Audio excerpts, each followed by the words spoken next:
Eh, Buenas tardes, queridos alumnos de octavo básico. Vamos a hacer una clase hoy sobre la conquista de América.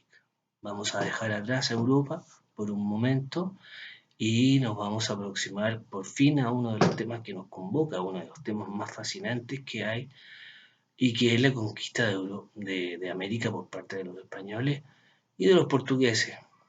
A nosotros básicamente nos interesa la llegada de los españoles, porque son nuestra raíz cultural. Entonces la clase de hoy se llama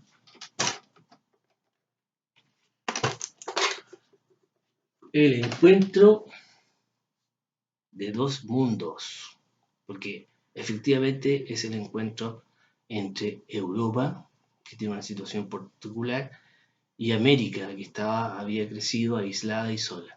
Vamos a partir con Europa y vamos a analizar tres variantes importantísimas a tener en cuenta. El conocimiento cartográfico, es decir, los mapas, el desarrollo de la navegación, que está relacionado con el conocimiento cartográfico, y la edad en la que podríamos definir a la cultura europea ya saliendo del siglo XV y entrando al siglo XVI. Entonces, partimos en el encuentro de los dos mundos. Con respecto a Europa, hay una cosa muy importante que señalar, es que la crisis del siglo XIV, la crisis del siglo XIV partió incluso antes de la peste negra. El siglo XIV fue una época de enfriamiento global, diferente a la nuestra que es de calentamiento global.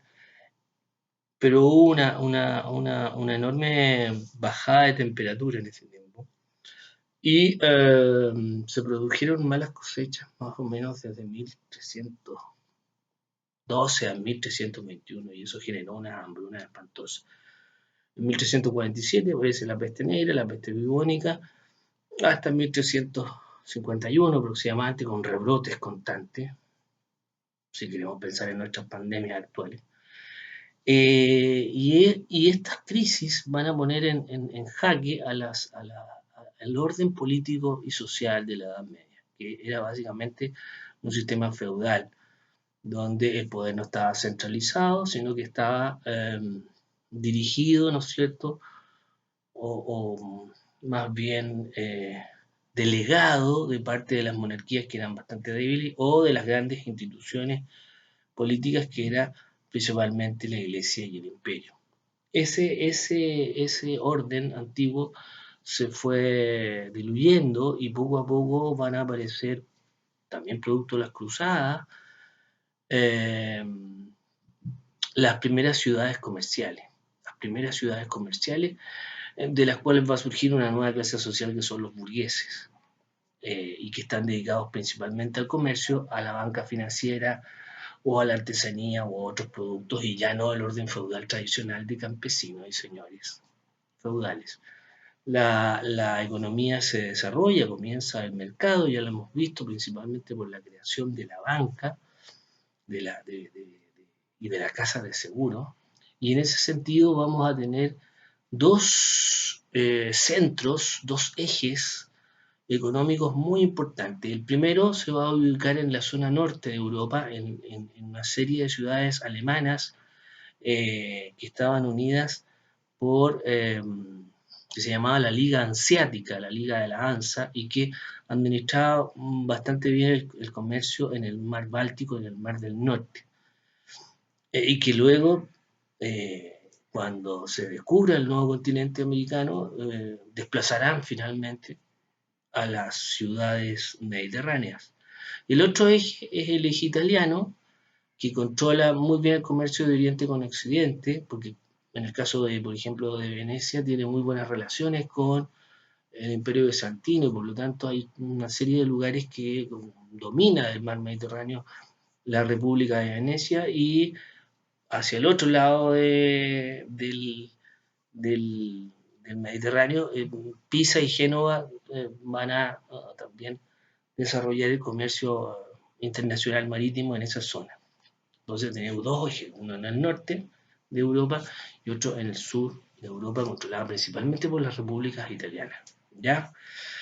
Entonces, este comercio marítimo requería reemplazar los antiguos mapas, los mapas en O y los mapas en T, que eran mapas ideológicos que se hacían en los monasterios, y que en realidad no representaban la realidad del mundo, no eran prácticos en absoluto, en general eran más bien para representar ideológicamente el credo cristiano, y fueron paulatinamente reemplazados por otros mapas que se llaman los mapas portulanos, ¿ya? Y que son mapas que todavía no son tan precisos como a partir de ahí se van a ir complejizando en el Renacimiento, porque son mapas que todavía no incluyen un desarrollo muy profundo de las matemáticas, se hacen a vuelo de pájaro, a ojo de buen marinero, pero son un cambio significativo, porque además son mapas de rutas comerciales y son increíblemente precisos. Eh, si no me creen, esta colección que está saliendo semana a semana, que es la historia de la cartografía, bueno, tiene el número 3, se trató precisamente de las cartas portulanas, los mapas portulanos, que habían de dos tipos. Unos que eran prácticos para llevar en los buques, para, para navegar, y otros que eran decorativos y eran artículos de lujo maravillosos, que generalmente se donaban a las universidades o a algún aristócrata por ahí los tenía como un tesoro, casi como una pintura. Y más, no me creen, este es un mapa portulano. Dentro del libro vienen los mapas. Como pueden ver, se nota perfectamente la península ibérica, el norte de África, la península itálica, la península de los Balcanes, la península de Anatolia y las islas correspondientes al mar Mediterráneo.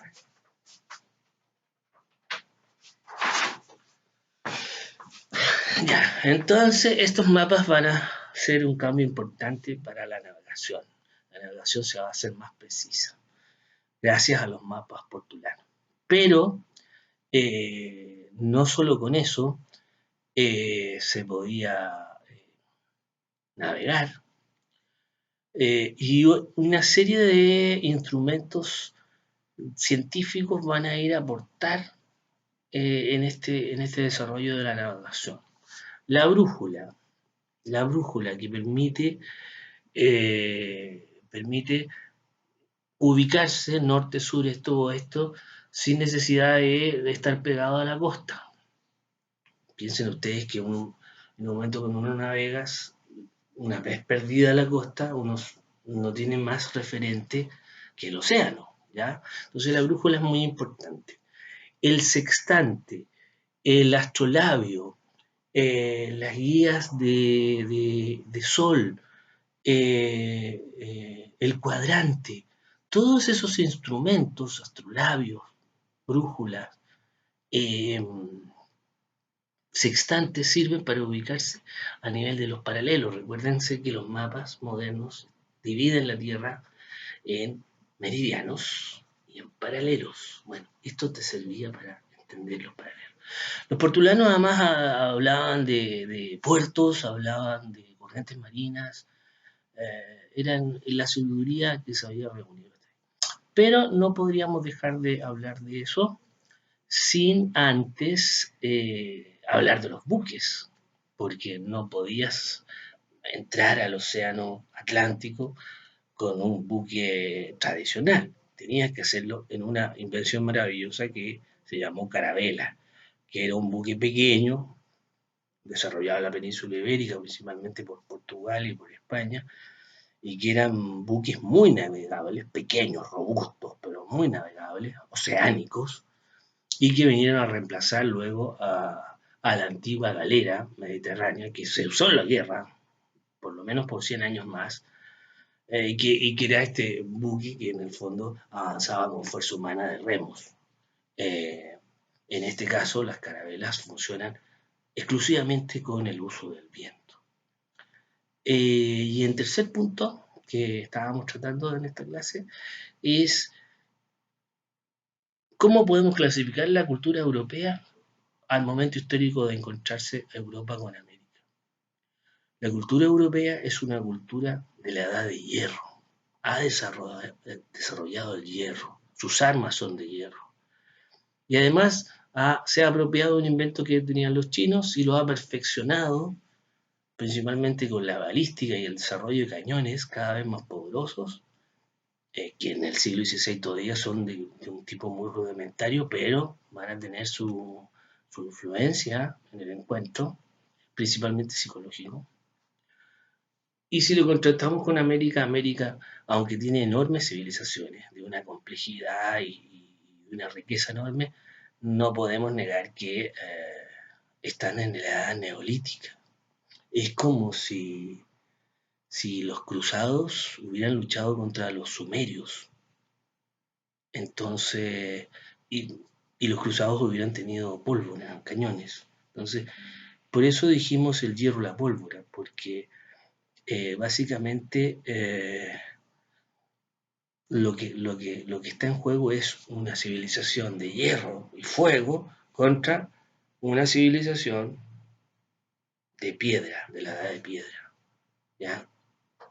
Eso es la primera parte.